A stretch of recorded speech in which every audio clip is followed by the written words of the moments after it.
A tech millionaire's pregnant wife live streams her perfect life to 50,000 followers. But when her stream cuts to black, viewers catch pure terror in her eyes as her husband's voice explodes off camera. Hours later, she's bleeding in a hospital emergency room. The surgeon treating her wounds is her billionaire godfather, who discovers a shocking conspiracy.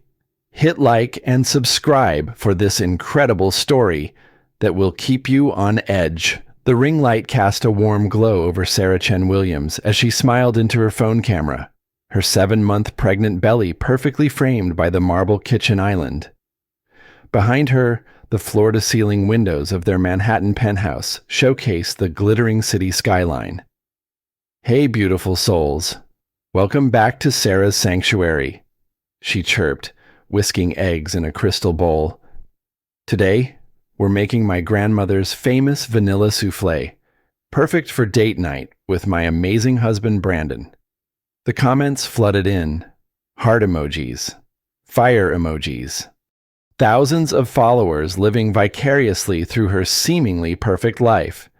Sarah had built her brand around being the ultimate wife and soon-to-be mother, sharing recipes, pregnancy tips, and glimpses into her luxurious lifestyle.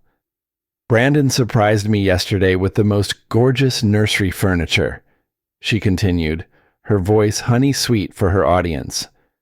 "I cannot wait for you all to see the reveal next week when baby Mitchell finally arrives." She moved gracefully around the kitchen, her designer maternity dress flowing as she demonstrated proper folding technique. At 29, Sarah had everything women her age dreamed of. A successful tech millionaire husband, a penthouse apartment worth millions, and a social media following that hung on her every word. "Remember, ladies, the secret to a happy marriage is making your husband feel like the king of his castle," she said, sliding the souffle into the professional-grade oven. "When our men feel appreciated and—" The crash came from behind the camera. Something heavy hitting the floor, followed by Brandon's voice, sharp and angry. "Sarah, what the hell did you do with my files?" Her smile flickered for just a moment. The comments started coming faster now, viewers asking if everything was okay. Sarah's laugh tinkled like wind chimes, but her eyes had gone flat. "Oh my goodness, looks like someone's having a Monday," she said to the camera. "Let me just go help my busy husband find whatever he's looking for." She moved toward the camera to end the stream, but Brandon's voice cut through again, closer now and louder. "Don't you dare lie to me about going through my office. I know you were snooping around my computer last night." The camera caught Sarah's face in profile, and for a split second, her mask slipped completely. Terror. Pure, undiluted terror flashed across her features before she managed to tap the screen. "So sorry, everyone. Technical difficulties. Love you all. See you tomorrow." The stream went black, but it was too late. In those final seconds, over 50,000 viewers had seen what Sarah Chen Williams never wanted anyone to see. The cracks in her perfect life, the fear in her eyes, the way her hand instinctively moved to protect her belly when her husband's voice rose. Within minutes, screen recordings would be circulating on social media. Comment sections would explode with concern and speculation. Sarah's carefully constructed world was about to come crashing down, and she had no idea that this moment of exposed vulnerability would set in motion events that would either destroy her completely or finally set her free. The souffle continued to rise in the oven, golden and perfect, while Sarah's marriage began its final, catastrophic collapse just a few feet away.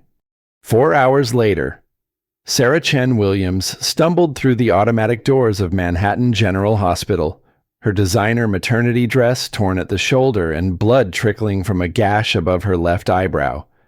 The pristine marble floors seemed to spin beneath her feet as she gripped the reception desk for support. "Please, I need help," she whispered to the triage nurse, her voice barely audible above the constant hum of medical equipment and urgent conversations. Nurse Patricia Johnson looked up from her computer screen and immediately reached for the emergency protocols. 23 years in emergency medicine had taught her to recognize the signs, even when they came wrapped in $1,000 clothing and diamond jewelry. "Ma'am, what happened? How far along are you?" 7 months, Sarah said, her hand instinctively covering her belly. "I fell down the stairs outside our building. So clumsy of me, especially being this pregnant. I just lost my footing and tumbled down about 5 steps. The explanation came out rehearsed, practiced. Patricia had heard variations of this story hundreds of times before, always delivered with the same apologetic tone that suggested the victim somehow deserved their injuries. "Okay, honey, let's get you into a room and take a look at that head wound. Were you alone when this happened?" Before Sarah could answer, the hospital doors burst open with dramatic flair. Brandon Mitchell strode in wearing his signature charcoal suit, his face the perfect picture of concerned husband. At 35, he commanded attention wherever he went, his tech startup success story having made him a minor celebrity in New York business circles. "Sarah, thank God," he called out, loud enough for everyone in the waiting area to hear. "I told you to wait for me before going downstairs. The stairs in our building are so steep, and with her pregnancy affecting her balance." He shook his head ruefully, addressing Patricia as if Sarah weren't standing right there. "She's been having these dizzy spells lately. I keep telling her to be more careful, but you know how independent pregnant women can be. They think they can still do everything themselves." Patricia watched the interaction with practiced eyes. Brandon's performance was flawless, concerned, slightly frustrated, but ultimately loving. If she hadn't spent over 2 decades seeing these same dynamics play out, she might have believed it. "Sir, I need to examine your wife privately. Hospital policy for all head injuries involving pregnant patients." Brandon's smile tightened almost imperceptibly. "Of course, but I hope you understand my concern. Sarah has been under a lot of stress lately with the pregnancy and her social media work. Sometimes stress can make people unsteady." The subtle implication hung in the air. Sarah felt her cheeks burn with shame as she realized Brandon was already laying the groundwork for his narrative. If anyone questioned her injuries, he had established that she was stressed, unbalanced, and prone to accidents. "Mr. Mitchell, you can wait in the family area. We'll update you as soon as possible." As Patricia led Sarah toward the examination area, she noticed how the young woman kept glancing back at her husband, as if seeking permission for each step. The fear in her eyes wasn't about her injuries, it was about what might happen if she said the wrong thing. "Room 7, Patricia said, pulling the curtain closed with practiced efficiency. "Now then, let's take a real look at what happened tonight." Sarah perched on the edge of the examination bed, her hands trembling as she touched the bandage Patricia had applied to her forehead. For the first time in hours, she felt like she could breathe without measuring each inhalation against Brandon's expectations. "The cut isn't too deep," Patricia said gently, "but it's going to need stitches. Can you tell me exactly how you fell?" The question seemed simple enough, but Sarah's mouth went dry. The truth sat on her tongue like acid. Brandon hadn't just pushed her down 5 stairs after she'd questioned him about the mysterious files on his computer. He'd grabbed her shoulders and shoved her hard when she tried to walk away from their argument. "I missed my footing," she said instead, the lie feeling heavier with each repetition. "Brandon was right behind me, trying to help, but I was already falling." Patricia nodded, but her expression suggested she wasn't buying the story. She'd seen too many falls that resulted in the specific pattern of injuries Sarah displayed. "Mrs. Mitchell, I need to ask, do you feel safe at home?" The question hit Sarah like a physical blow. 6 months ago, she would have answered without hesitation. Yes, of course she felt safe. Brandon loved her, provided for her, gave her everything any woman could want. But now, sitting in this sterile hospital room with stitches in her scalp and her unborn baby moving restlessly in her womb, Sarah realized she couldn't remember the last time she'd felt truly safe anywhere. "Yes," she whispered anyway. "Brandon takes very good care of me." But even as the words left her mouth, Sarah wondered if she was trying to convince Patricia or herself. The emergency room's familiar chaos continued around them when Patricia returned with unexpected news. "Mrs. Mitchell, there's been a change in your case assignment. Dr. Richard Sterling has requested to take over your care. He was finishing surgery when your case came in." Sarah's heart stopped for a full beat, then began racing so fast she was sure the monitors would start screaming. "Dr. Richard Sterling. Uncle Richard. The man who had taught her to ride a bicycle and helped her with calculus homework. The billionaire cardiac surgeon who had built his fortune through both medical brilliance and shrewd investments. Her godfather, whom she hadn't spoken to in nearly 2 years. The curtain slid open, and Dr. Sterling stepped inside. At 58, he still commanded attention without demanding it, his silver hair catching the harsh fluorescent light. His pale blue eyes immediately found Sarah's with the same intensity that had made him one of the most respected surgeons on the East Coast. "Sarah Elizabeth," he said quietly, his Boston accent still faintly coloring his words. "My God, what happened to you?" The childhood nickname hit Sarah like a physical blow. When was the last time someone had said her name with such genuine concern? When was the last time someone had looked at her and seen Sarah, not Brandon Mitchell's pregnant wife, or the perfectly curated social media influencer, Uncle Richard? She whispered, using the name she'd called him since childhood. "I didn't know you were working tonight." Richard approached the bed with careful steps, his trained eyes cataloging details with surgical precision. The cut on her forehead was clean but deep. The way she held her left shoulder suggested defensive positioning. The slight bruising around her wrist looked several days old. "I was finishing a procedure when they called about a domestic situation," he said, his voice gentler than she'd heard it in years. "I never imagined I'd find you here. Sweetheart." The endearment made Sarah's chest tighten with emotion. She'd forgotten what it felt like to be called sweetheart, as comfort rather than manipulation. "It's not what you think," she said quickly, the words automatic after months of practice. "I fell down some stairs. Brandon was right there trying to help me. I've just been so clumsy lately with the pregnancy and everything." Richard pulled up the rolling stool and sat down so his eyes were level with hers. It was a gesture she remembered from childhood, when he would lower himself to her height to discuss scraped knees or hurt feelings with the same seriousness he brought to life or death medical decisions. "Sarah," he said quietly, "I've been treating trauma patients for 35 years. I know what fall injuries look like, and I know what assault injuries look like." The clinical assessment hit her like cold water. For months, Brandon had been so careful to make her question her own perceptions, to doubt her own memories.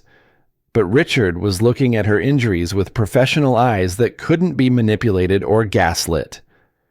"This bruising on your wrist is at least 3 days old." Richard continued. "The cut on your head came from impact with a sharp edge, not from tumbling downstairs. And the way you're protecting your left side suggests this isn't the first time you've been hurt." Sarah's hands moved instinctively to cover her belly, as if she could shield her unborn daughter from hearing these words. "You don't understand. Marriage is complicated. Brandon's been under tremendous stress with his business, and I've been emotional lately. Sometimes I overreact to things. How long has this been happening?" The question hung between them like a bridge Sarah wasn't sure she had the courage to cross. How do you tell the man who taught you to believe in yourself that you've become someone you don't recognize? Someone who apologizes for breathing too loudly. "It's not happening," she whispered, but the words felt hollow even to her own ears. "Brandon loves me. He takes care of me. I have everything any woman could want." Richard reached for her medical chart, scanning it with focused attention. "According to this, you've been in emergency rooms 3 times in the past 6 months. Sprained wrist from falling off a curb, bruised ribs from slipping in the shower, and now this head injury from falling downstairs. Sarah, that's not clumsiness. That's a pattern." The documentation felt like evidence in a trial she wasn't ready to face. Each incident had seemed isolated when it happened, easily explained by Brandon's reasonable voice telling her she was becoming unsteady, emotional, accident-prone. But seeing them listed together in cold medical terminology made them look exactly like what they were: an escalating series of assaults. "I should trust him to handle our problems," Sarah said, but her voice lacked conviction. "I ask too many questions about things that aren't my business." "Like what?" "Like credit card statements and phone calls and why he needs to work so late so often." The words tumbled out before Sarah could stop them. "But he's right. Those things aren't my concern. I should trust him without interfering." Richard was quiet for a long moment, studying her face with the same intensity he brought to examining surgical scans. When he finally spoke, his voice carried the weight of years of experience with victims who'd been systematically broken down. "The Sarah I raised would never accept that explanation," he said. "The Sarah I know would ask questions about anything that affected her life. What happened to that woman?" The question hit Sarah like a scalpel, cutting straight through to the heart of her pain. She'd been asking herself the same thing for months. When had she stopped trusting her own instincts? When had she started apologizing for having thoughts and feelings? When had she learned to make herself smaller and quieter to avoid triggering Brandon's anger? Before she could answer, footsteps approached and Brandon's voice announced his presence through the curtain. "Sarah, honey, are you doing okay in there? The nurses won't tell me anything, and I'm getting worried." Richard stood up, his full presence creating a barrier between Sarah and the approaching confrontation. When Brandon stepped inside, his expression immediately shifted from concerned husband to deferential businessman, recognizing someone whose wealth and influence dwarfed his own. The game was about to change, and Sarah found herself caught between the 2 most powerful men in her life, unsure whether this moment would save her or destroy her completely. Brandon's transformation was immediate and startling. The moment he recognized Dr. Richard Sterling, his entire demeanor shifted like an actor switching roles mid-performance. Gone was the controlling husband. In his place stood a charming businessman, eager to make a good impression. "Dr. Sterling?" Brandon's voice rose with manufactured enthusiasm. "What an incredible honor. I had no idea you were working tonight. I'm Brandon Mitchell, Sarah's husband. We met briefly at the Children's Hospital fundraising gala last spring." Richard's response was politely professional but noticeably cool. "I remember. Please explain to me how your pregnant wife ended up bleeding in my emergency room." Brandon launched into his prepared narrative with the polish of someone who had rehearsed the story multiple times. Sarah's pregnancy had made her emotional and unsteady.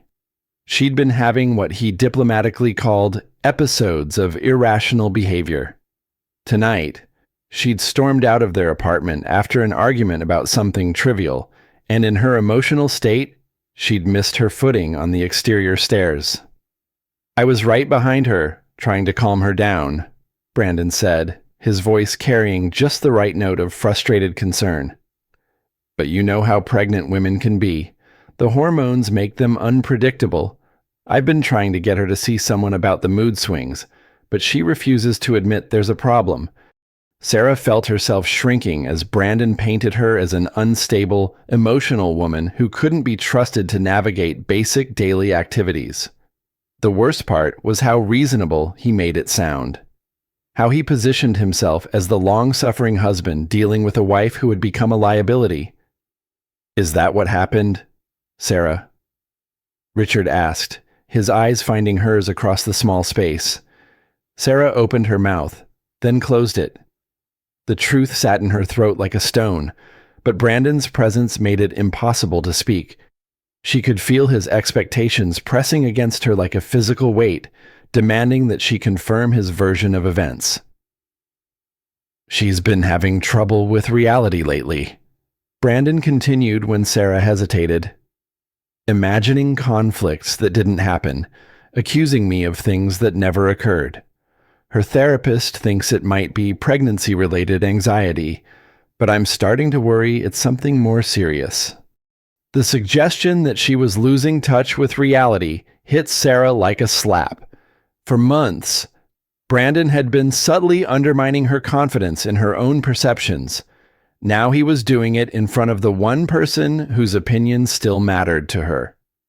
Richard nodded slowly, and for a terrifying moment, Sarah thought he might actually believe Brandon's explanation. Her heart sank as she imagined being dismissed as another hysterical pregnant woman whose hormones had made her an unreliable witness to her own life. "That's certainly possible," Richard said carefully. "Pregnancy can affect cognitive function and emotional regulation. We should definitely run some tests to rule out any underlying conditions." Brandon's smile was triumphant, but Sarah caught something in Richard's expression that suggested this conversation was far from over. There was a calculating look in his pale blue eyes that reminded her of the way he used to appear when working through particularly complex surgical problems. "In fact," Richard continued, "I think Sarah should stay overnight for observation. Head injuries can be unpredictable, especially in pregnant patients. We need to monitor her for signs of concussion and make sure the baby isn't showing any stress responses to the trauma." "That's not necessary," Brandon said quickly. "Sarah will be more comfortable at home, in familiar surroundings. I can keep an eye on her myself." "I'm afraid I have to insist," Richard replied, his tone leaving no room for argument. "As her attending physician, I'm responsible for her care while she's in this hospital. My medical opinion is that she needs professional monitoring for the next 24 hours. Sarah watched the two men face off across her hospital bed, understanding that they were having a conversation that went far beyond medical necessity. Brandon's jaw tightened almost imperceptibly, and she recognized the warning signs of his anger beginning to build. "Dr. Sterling," Brandon said, his voice still pleasant but with an edge Sarah had learned to fear. "I appreciate your thoroughness, but I think you're being overly cautious. Sarah has always been prone to dramatic interpretations of minor incidents. A night in the hospital will just feed into her tendency toward hypochondria." "Nevertheless," Richard replied firmly, "she's staying." As if summoned by the rising tension, Patricia appeared at the curtain opening. "Dr. Sterling, there's a phone call for you at the nurses' station. They said it was urgent." Richard looked reluctant to leave, but nodded. "I'll be right back. Sarah, don't go anywhere." As his footsteps faded down the hallway, Brandon moved closer to Sarah's bed. His concerned husband mask slipped just enough for her to see the cold anger underneath. "What did you tell him?" he asked quietly, his voice barely above a whisper but carrying the weight of a threat. "Nothing," Sarah whispered back. "I told him exactly what you said happened." "Good," Brandon said, but his eyes remained hard. Because if you start filling his head with your paranoid fantasies, it's going to cause problems for both of us. Doctor, Sterling is a powerful man in this city. We don't want to make an enemy of him over your emotional instability. Sarah nodded, but something fundamental had shifted during her conversation with Richard. For the first time in months, someone had looked at her injuries with professional eyes and seen what she'd been afraid to acknowledge. Someone had asked the questions she'd been afraid to answer. In the distance, a phone was ringing with news that would change everything. But in this moment, Sarah Chen Williams was beginning to remember what it felt like to have someone in her corner, someone who might actually fight for her instead of trying to control her. The war for Sarah's freedom was about to begin, and she was finally ready to stop fighting on the wrong side. When Richard returned from his phone call 20 minutes later, his expression was grim. Brandon had spent the interim whispering threats disguised as reassurances, reminding Sarah of everything she stood to lose if she misrepresented their marriage to her godfather. "Sarah," Richard said, settling back onto the rolling stool, "I need to tell you something. That phone call was from Detective James Cooper. He's been investigating irregularities in your husband's business dealings."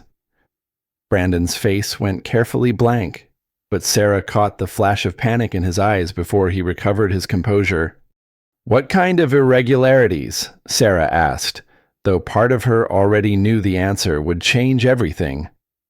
"Financial crimes, wire fraud, embezzlement, money laundering," Richard said, watching Brandon's reaction closely.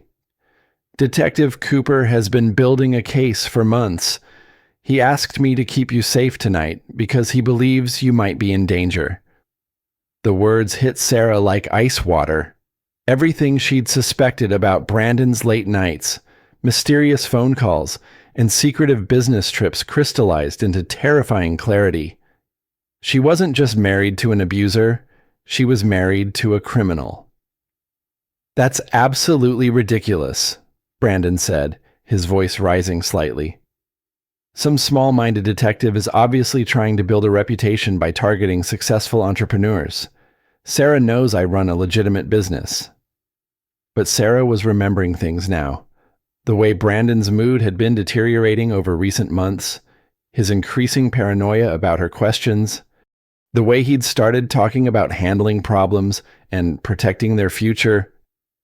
"Dr. Sterling," Brandon continued, his tone becoming more aggressive, "I hope you're not planning to involve my wife in some fishing expedition based on wild accusations from a detective with an agenda."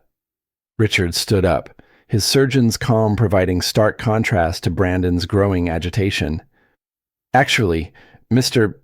Mitchell, Detective Cooper will be here shortly to speak with Sarah. Apparently, she's listed as a co-signer on several business accounts that are central to his investigation." Sarah's blood turned cold. "What accounts, Brandon? I never signed anything for your business." "You signed hundreds of documents over the years," Brandon snapped, momentarily forgetting to maintain his concerned husband facade. "Marriage papers, insurance forms, bank authorizations. You can't expect to remember every piece of paperwork." But Sarah did remember. She remembered Brandon always handling their finances, always insisting she didn't need to worry about business details. She remembered signing documents he said were just formalities without reading them carefully. Documents he'd presented during romantic dinners or when she was distracted or tired. "You forged my signature," she whispered, the realization hitting her like a physical blow. "Don't be ridiculous," Brandon said, but his voice lacked conviction. "You're obviously confused. The stress of the pregnancy and your head injury are affecting your memory." Before anyone could respond, footsteps approached and Detective James Cooper appeared at the curtain opening. At 45, he had the weathered appearance of someone who'd spent decades chasing white-collar criminals through corporate mazes. "Mrs. Mitchell," he said, showing his badge. "I'm Detective Cooper. I need to speak with you about your husband's business activities." Sarah looked at Detective Cooper and felt the first flutter of real hope she'd experienced in months. Finally, someone with actual authority was asking questions about Brandon's behavior. Someone who might be able to protect her and her baby from whatever storm was coming. "Detective," she said, "I'd be happy to help with whatever you need to know." Cooper's expression was sympathetic as he pulled out a small recording device. "Mrs. Mitchell, I want you to understand that you're not under investigation. Based on what we've discovered, you appear to be a victim of financial fraud as well as domestic abuse. But I need to ask you some difficult questions about transactions that were made using your identity." Sarah felt Brandon's eyes boring into her, but for the first time in months, she didn't care about his approval or disapproval. She was tired of being afraid, tired of protecting someone who had never protected her. "What do you want to know?" she asked. Cooper opened his notebook and began reading. "Over the past 18 months, approximately $2.7 million has been transferred from accounts bearing your signature to offshore companies that don't appear to exist. Did you authorize these transfers?" The number hit Sarah like a sledgehammer. Nearly $3 million. Money that could have secured their daughter's future, stolen and hidden by the man who claimed to love them both. "I never authorized anything like that," she said, her voice growing stronger with each word. "I didn't even know those accounts existed." "You're confused," Brandon interjected desperately. "Those were legitimate business investments we discussed. You agreed to everything." "Mr. Mitchell," Cooper said calmly, "I'm going to need you to step outside while I interview your wife. This is an active criminal investigation, and you're currently a person of interest." The mask finally slipped completely. Brandon's carefully constructed facade cracked, revealing the rage and desperation underneath. "You have no right to interrogate my wife without my presence," he snarled. "This is harassment, plain and simple. Sarah, don't say another word to these people without a lawyer present." But Sarah was already talking, the words pouring out of her like water through a broken dam. Months of suppressed questions, ignored intuitions, and silenced concerns finally finding their voice. She told Cooper about the mysterious phone calls, the business trips that never made sense, the way Brandon had systematically isolated her from their finances. She described the escalating abuse, the gaslighting, the way he'd made her question her own sanity. With each revelation, Brandon's desperation grew more apparent. The successful tech entrepreneur was disappearing before their eyes, replaced by a cornered criminal who was running out of options. But Sarah had no idea that her moment of courage was about to be turned against her in the most devastating way possible. Detective Cooper was listening to her confession with the attention of someone who cared about justice, but he was also calculating how to use her testimony for purposes that had nothing to do with protecting her. The first betrayal was about to reveal itself, and Sarah's brief moment of hope would soon crumble into her deepest despair yet. Detective Cooper listened to Sarah's testimony with what appeared to be genuine concern and professional attention. He asked follow-up questions, took detailed notes, and assured her that she was being incredibly brave by speaking out against her abuser. "Mrs. Mitchell," he said after recording nearly an hour of her statement, "what you've told me tonight confirms everything we suspected about your husband's criminal activities. With your testimony, we can build a case that will put him away for decades." Sarah felt a surge of relief so powerful it made her dizzy.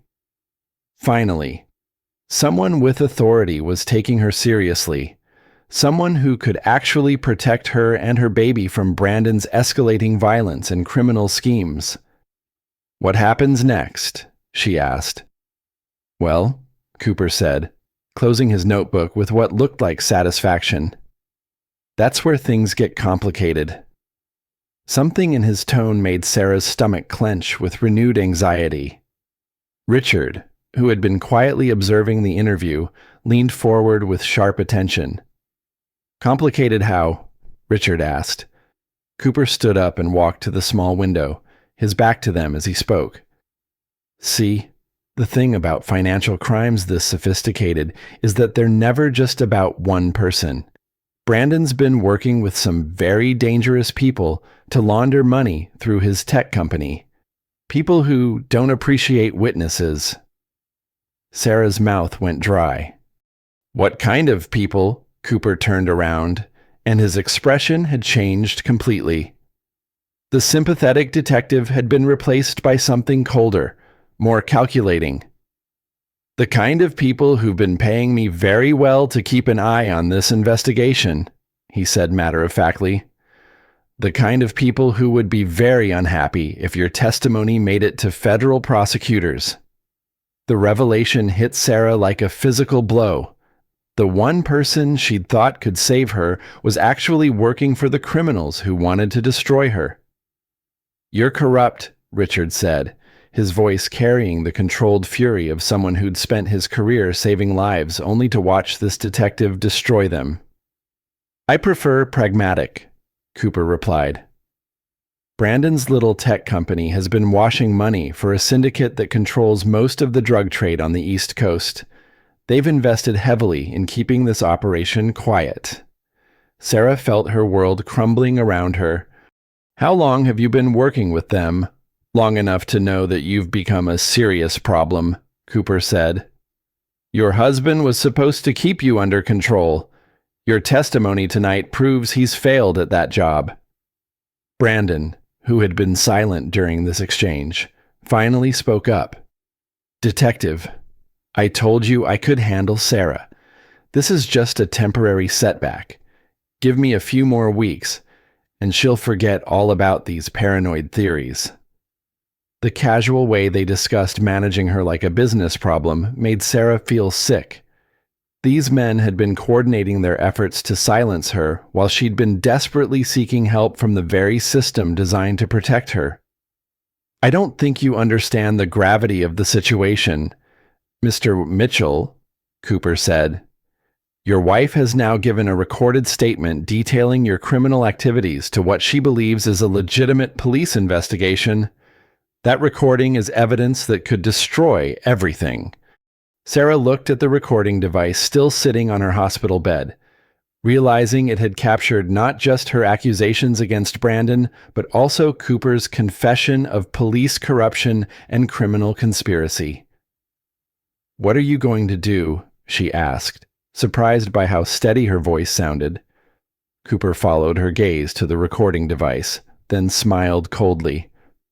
"Well, that depends on how reasonable you're willing to be, Mrs. Mitchell. You see, you've created a situation where everyone involved has something to lose." Richard stood up, positioning himself protectively between Cooper and Sarah. "Detective Cooper, I think you should leave now. Mrs. Mitchell is under my medical care, and I won't allow you to threaten her." Cooper laughed. "Dr. Sterling, I appreciate your concern for your goddaughter, but you're a cardiac surgeon, not a criminal defense attorney. You have no idea what you're dealing with here." The threat was clear. Cooper knew about the family connection, which meant he'd been investigating everyone in Sarah's life. There was nowhere she could run, no one she could trust, because the corruption went deeper than she'd imagined. "You have two choices, Mrs. Mitchell," Cooper continued. "You can forget this conversation ever happened. Go home with your husband and learn to appreciate the comfortable life he's provided for you. Or you can continue asking questions and find out what happens to people who interfere with business worth millions of dollars." Sarah looked around the hospital room that had briefly felt like a sanctuary. Brandon watched her with the satisfied expression of someone whose victory had just been assured. Cooper held all the cards, backed by criminals who could eliminate problems permanently. Even Richard, with all his wealth and influence, seemed powerless against this level of systematic corruption. "I need time to think," Sarah said quietly. "You have until tomorrow morning," Cooper replied. "After that, decisions will be made for you." As Cooper left the room, Sarah realized she was more trapped than ever. The police were corrupt, her husband was a criminal, and now she was carrying evidence that could get her killed. Her moment of courage had become her greatest mistake. But what Sarah didn't know was that Richard Sterling hadn't built his billion-dollar fortune by accepting defeat. While she'd been focused on Cooper's threats, her godfather had been making calculations of his own. The war for Sarah's freedom was far from over, and the next move would come from a direction none of them expected. The real battle was about to begin. The next morning brought a deceptive calm to Manhattan General Hospital. Sarah had barely slept, her mind racing through impossible choices while her daughter moved restlessly in her womb. Richard had insisted on staying overnight, pulling strings to have a cot brought into her room despite hospital regulations. At 8 a.m., a woman Sarah didn't recognize appeared at her door, tall, blonde, and impeccably dressed. She carried herself with the confidence of someone accustomed to getting what she wanted. "Sarah," the woman said with a warm smile, "I'm Maya Rodriguez. I work with Brandon at Mitchell Tech. I heard about your accident and wanted to check on you." Sarah recognized the name immediately. Maya was Brandon's assistant, the one who handled his travel arrangements and managed his schedule. But something about seeing her in person felt wrong. Maya was younger than Sarah had expected, maybe 26, with the kind of polished beauty that belonged in boardrooms and exclusive restaurants. "That's very thoughtful," Sarah said cautiously, "but I'm feeling much better now." "I'm so glad to hear that," Maya said, settling into the visitor's chair as if she'd been invited. "Brandon has been beside himself with worry. He asked me to bring you these." She produced a bouquet of white roses, Sarah's favorites, though she couldn't remember ever telling Brandon about her preference for white flowers over red ones. "Actually," Maya continued, "I was hoping we could talk privately about Brandon's business and some concerns I've been having." Richard, who had stepped out to handle his morning rounds, wasn't there to witness what happened next. Sarah found herself leaning forward, hungry for information from someone who worked closely with her husband. "What kind of concerns?" Maya glanced around the room as if checking for listening devices, then pulled out her phone. "I've been documenting some troubling behavior for months now. I thought you should see this." The video that played on Maya's screen showed Sarah in their apartment, but not the Sarah she remembered being. This Sarah was wild-eyed and agitated, throwing books and shouting about Brandon's business trips. This Sarah looked unstable, paranoid, potentially dangerous. "I don't remember this," Sarah whispered, though even as she said it, fragments of memory surfaced. The night Brandon had come home from his Boston trip, her questions about his delayed flight, the argument that had spiraled out of control. "The stress of the pregnancy has been affecting you more than you realize," Maya said gently. "Brandon asked me to start documenting these episodes because he was worried about your mental state." More videos followed, Sarah searching frantically through Brandon's home office, Sarah confronting him about phone calls she'd overheard, Sarah accusing him of lying about his whereabouts. Each clip showed her at her worst moments, edited to remove context and make her appear increasingly unhinged. "He's been so worried about you," Maya continued, "especially after you started making accusations about financial irregularities. Sarah, I handle Brandon's accounts. I can show you every transaction. There's nothing suspicious about his business dealings." The evidence Maya presented was comprehensive and convincing. Bank statements showing legitimate business expenses, client contracts for real development projects, travel receipts that matched Brandon's claimed itinerary. Everything Sarah had questioned had reasonable explanations. "I've been paranoid," Sarah said quietly, the realization hitting her like a physical weight. "The pregnancy, the stress, the isolation. I've been seeing conspiracies where none existed." "It's not your fault," Maya said sympathetically. "Pregnancy can affect cognitive function and emotional regulation." "But Sarah, Detective Cooper's investigation is based on your accusations. If you recant your statement, admit that you were confused and emotional, this whole nightmare can end." For a moment, Sarah felt a profound sense of relief. She could take back her accusations, admit her mistakes, and return to her comfortable life. Brandon would forgive her emotional instability. The detective would close his investigation. Everything could go back to normal. But then Maya made a critical error. "Brandon and I have been working so hard to protect you from the consequences of your false accusations," she said. "We've been partners in this effort to save your reputation." Something in the way Maya said partners made Sarah's blood run cold. The intimacy in her voice when she spoke about Brandon, the possessive way she'd arranged the flowers, the expensive clothes and jewelry that seemed beyond an assistant's salary. "How long have you been sleeping with my husband?" Sarah asked quietly. Maya's expression didn't change, but her eyes went flat and cold. "I think you're having another one of your episodes, Sarah." "You're pregnant too, aren't you?" Sarah continued, the pieces falling into place with horrible clarity. "That's why you're so invested in destroying my credibility. You want to replace me." Maya stood up, her sympathetic mask finally slipping. "You're delusional. This conversation proves exactly why Brandon needed to document your mental decline." But Sarah was remembering now, really remembering. The videos Maya had shown her were real, but they'd been taken out of context. Each confrontation had been preceded by Sarah discovering evidence of Brandon's lies. Each accusation had been based on genuine inconsistencies in his stories.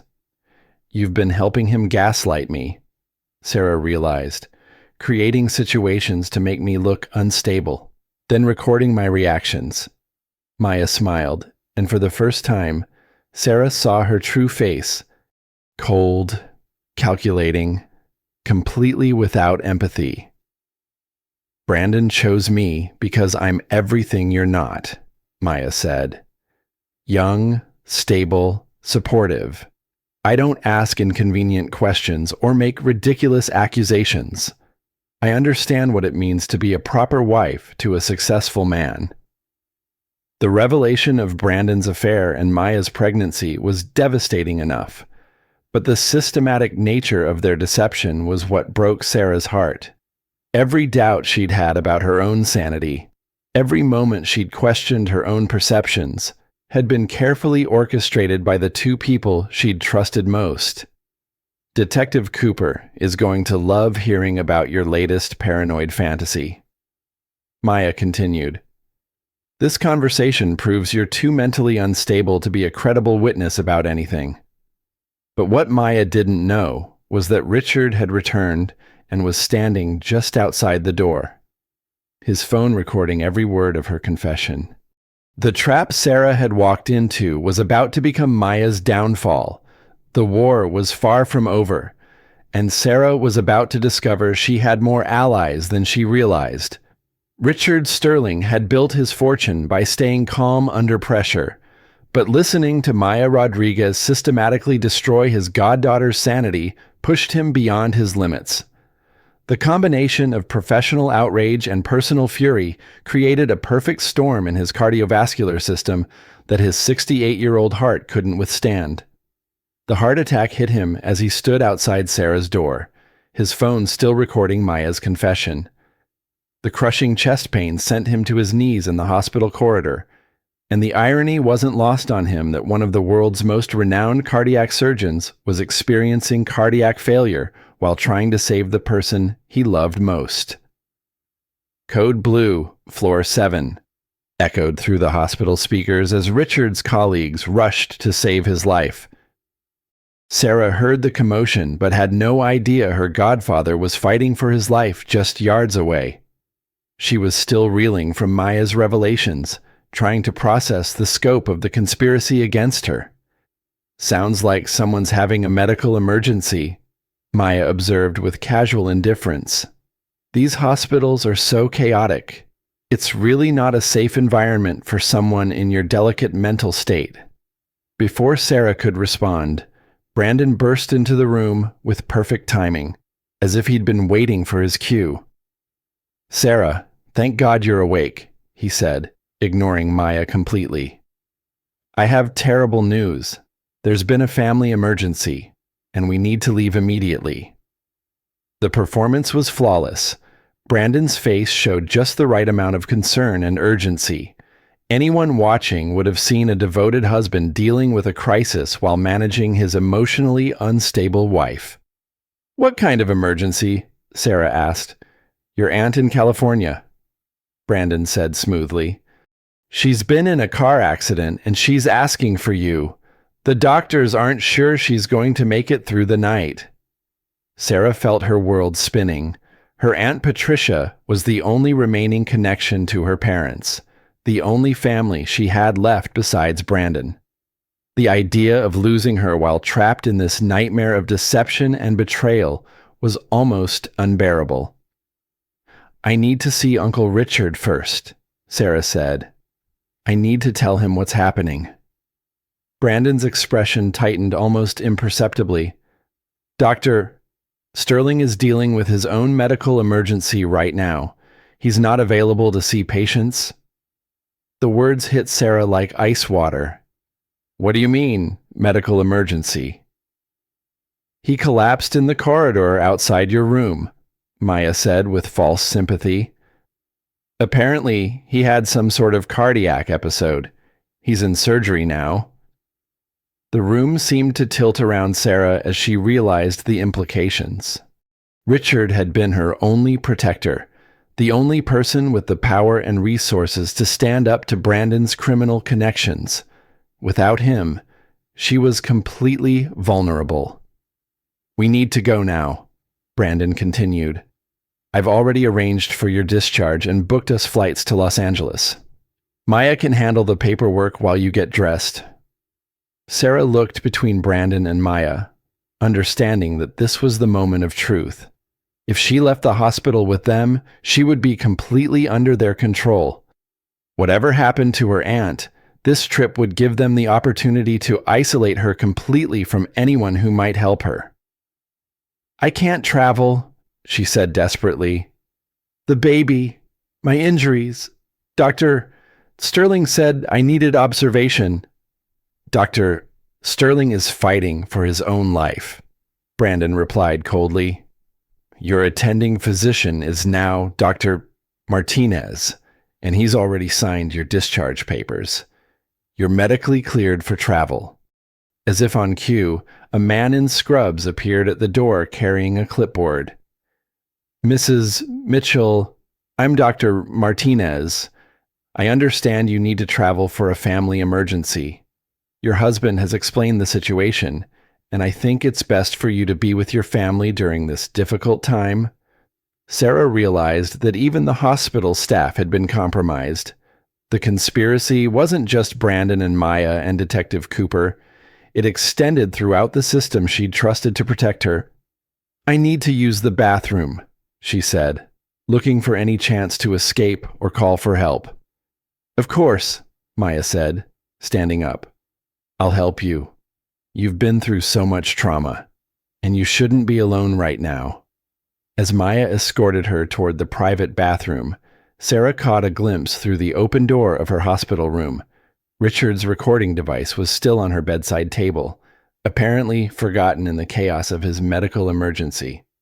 If she could get to that device, she would have evidence of Maya's confession and Brandon's conspiracy. But Maya's grip on her arm was firm, and Brandon was watching every move. "You know," Maya said quietly as they walked, "Brandon really does love you. This whole situation has been so hard on him. All he wants is for you to be healthy and happy." The gaslighting continued even now, as Sarah was being kidnapped from the hospital by her own husband. Maya's voice was gentle, caring, designed to make Sarah question her own perceptions one final time. "He just wants what's best for your family," Maya continued. "Sometimes that means making difficult decisions to protect the people we love." Sarah realized that Maya was telling her, in coded language, that Brandon was about to make her disappear. The family emergency was fiction. The trip to California would be one way. Once they got her away from the hospital and any potential witnesses, Sarah Chen Williams would simply vanish. Her baby kicked hard, as if sensing the danger they were both in. Sarah put her hand on her belly and made a silent promise to her daughter somehow, some way, they were going to survive this. But first, she had to figure out how to escape from a hospital surrounded by people who wanted her dead, while her only protector lay unconscious in an operating room down the hall. The next few minutes would determine whether Sarah and her baby lived or died, and she was completely on her own. Sarah's mind raced as Maya guided her toward the bathroom, Brandon's eyes tracking their every movement. The recording device on her bedside table might as well have been on the moon. There was no way to reach it without alerting them to her intentions. But as they passed the nurse's station, Sarah noticed something that gave her hope. Patricia Johnson, the triage nurse who had first treated her, was still on shift. More importantly, Patricia was holding a phone and speaking in the urgent, clipped tones of someone reporting a suspected crime. "Detective Morrison is on his way," Patricia was saying. "Yes, we have concerns about the patient's safety." Sarah realized that Patricia had recognized the signs of domestic abuse and had called for backup when Richard collapsed. There were still people in the hospital who hadn't been compromised, people who were trying to protect her even when she couldn't protect herself. "I need a moment," Sarah said to Maya as they reached the bathroom door. "Please, just give me some privacy." Maya hesitated, clearly reluctant to let Sarah out of her sight. "Of course, but don't take too long. Your flight leaves in 3 hours, and we still need to get you discharged and packed." The moment the bathroom door closed, Sarah pulled out her phone and called the one number she thought might still be safe, the direct line to the hospital's security office. "This is Mrs. Chen Williams in room 714, she whispered. "My husband is trying to force me to leave the hospital against my will. I'm being held by people who want to hurt me." The security guard who answered had obviously been briefed on her situation. "Mrs. Chen Williams, stay exactly where you are. Detective Morrison is in the building, and he's coming to get you now." Hope flared in Sarah's chest, but it was immediately dampened by the sound of Maya's voice outside the door. "Sarah, is everything okay in there? You've been in there for several minutes." "I'm fine," Sarah called back. "Just feeling a bit nauseous. The baby's been very active today." She heard Maya's footsteps moving away, probably to report back to Brandon. Sarah knew she had only minutes before they would force the door open and drag her out of the hospital by whatever means necessary. The bathroom had a small window that looked out onto a fire escape, but Sarah was 7 months pregnant and barely recovered from her head injury. Even if she could fit through the window, she couldn't climb down 3 stories without risking her baby's life. A soft knock on the door made her heart stop. "Mrs. Chen Williams, this is Detective Morrison with the NYPD. I'm here to help you, but I need you to stay calm and do exactly what I tell you." Sarah cracked the door open and saw a woman in her 40s with kind eyes and the confident bearing of someone who had spent years rescuing people from impossible situations. "Detective Morrison," Sarah whispered.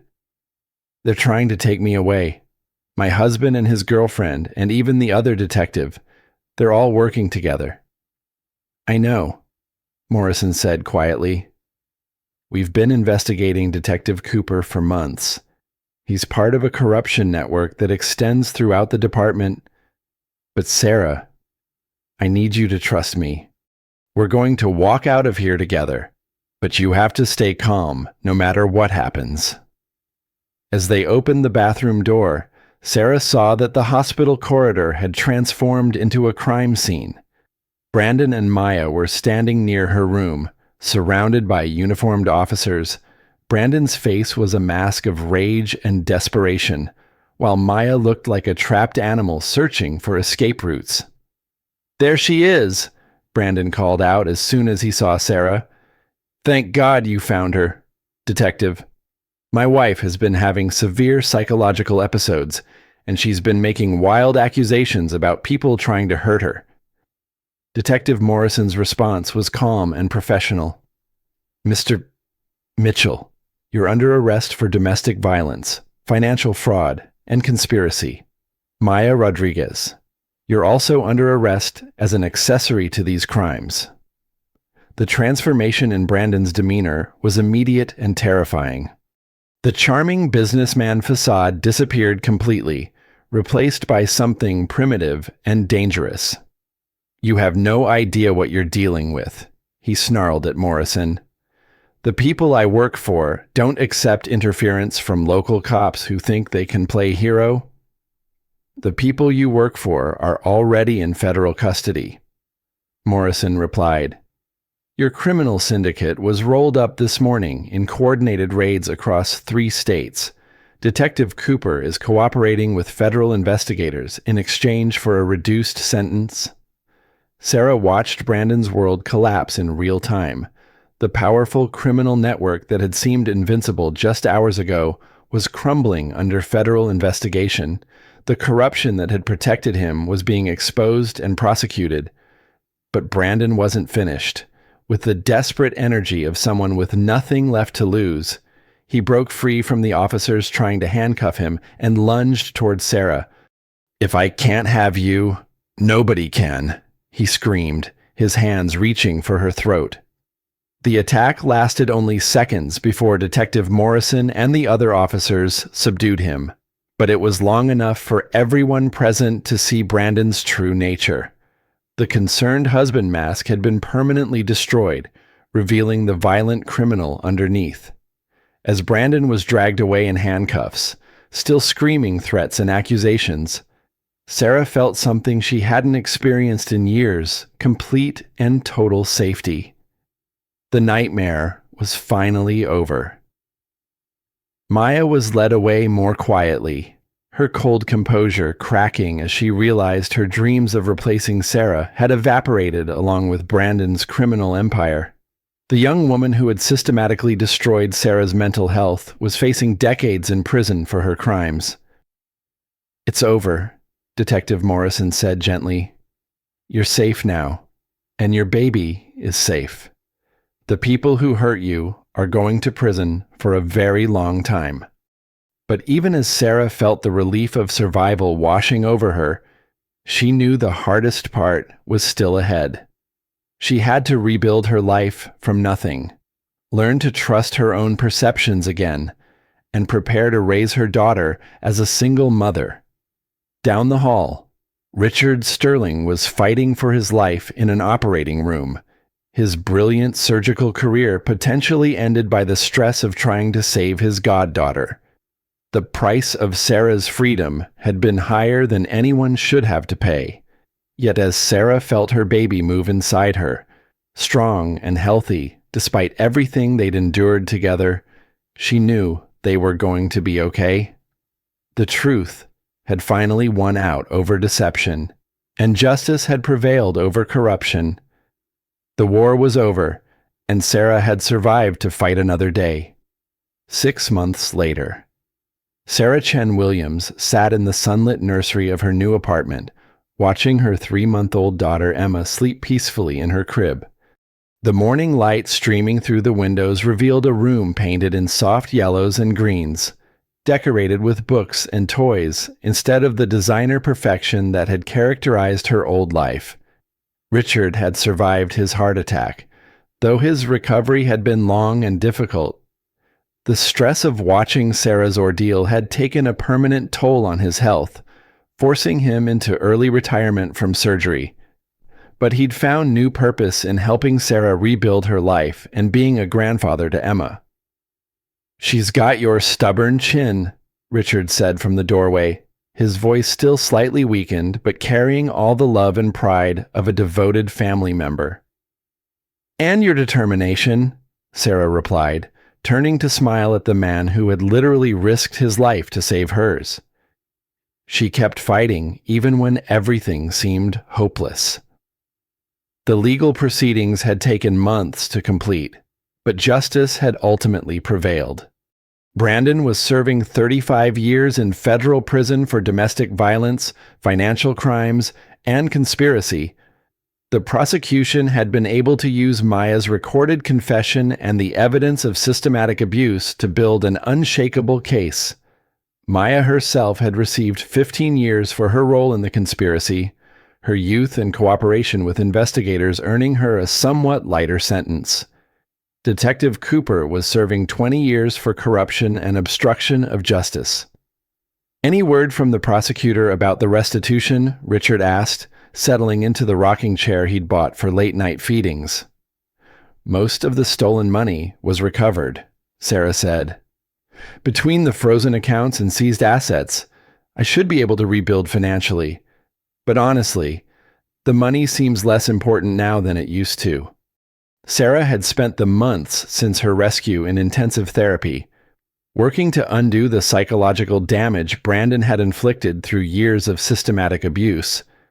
Learning to trust her own perceptions again had been the hardest part. The gaslighting had been so thorough that Sarah had questioned every thought and feeling for months afterward. But Emma had been her anchor throughout the recovery process. The baby's needs were immediate and real, forcing Sarah to make decisions and trust her maternal instincts. Each successful day of caring for her daughter had rebuilt Sarah's confidence in her own judgment. "I've been thinking about the victim advocacy program," Sarah said, settling into the chair beside Richard. "The director called yesterday. They want to offer me a position helping other domestic abuse survivors navigate the legal system." Richard nodded approvingly. "You'd be excellent at that work. You understand what they're going through in a way that most advocates can't." The program would allow Sarah to turn her traumatic experience into something meaningful, helping other women escape the same traps that had nearly destroyed her.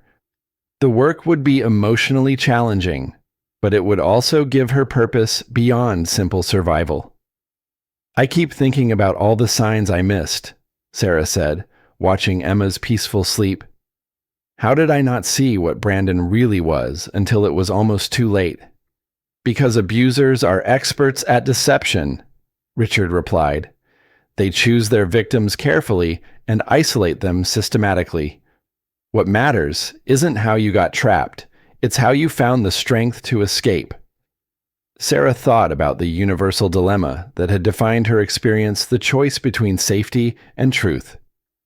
So many abuse victims face the same impossible decision: remain silent and survive, or speak out and risk everything. She'd been fortunate to have resources and support that many women didn't possess. The shared experience of motherhood had also been crucial to her recovery. Connecting with other new mothers in support groups had shown Sarah that her fears and uncertainties were normal, not signs of mental instability as Brandon had convinced her. Learning to trust other women again had been essential to healing. "What's the most important thing you want Emma to know when she's old enough to understand?" Richard asked. Sarah considered the question carefully. "That she deserves to be treated with respect and love, that her thoughts and feelings matter, that asking questions isn't paranoia, it's wisdom." The wisdom moment that had come from her ordeal was simple, but profound. True love doesn't require you to become smaller or quieter or more convenient. It celebrates your strength, supports your growth, and protects your autonomy. Emma would grow up knowing this truth from the beginning. Emma stirred in her crib, making the soft sounds that indicated she would soon be awake and hungry. Sarah stood to pick up her daughter, marveling at how natural motherhood had become despite her fears about raising a child alone. "Hello, beautiful girl," Sarah murmured as Emma opened her eyes. "Mama's here. Mama's always going to be here." As she settled into the nursing chair with Emma, Sarah reflected on how much had changed since that terrible night in the hospital. The woman who had apologized for existing had become someone who advocated for herself and others. The victim had become a survivor, and the survivor was becoming a warrior for other women facing similar battles. Outside their apartment windows, New York City continued its endless rhythm of movement and change. But inside their small sanctuary, Sarah and Emma existed in a bubble of safety and love that no one could threaten or destroy. The nightmare was truly over, and the rest of their lives stretched ahead like an open road leading toward whatever future they chose to create together. Some stories end with the princess being rescued, but the best ones end with the princess discovering she had the power to save herself all along. Sarah Chen Williams had found that power, and she was never going to give it up again. The millionaire who had pushed his pregnant wife in the hospital was spending his nights in a federal prison cell, but the surgeon who had been her billionaire godfather was reading bedtime stories to his great-goddaughter, while her mother planned a future filled with endless possibilities. And in the end, that made all the difference in the world.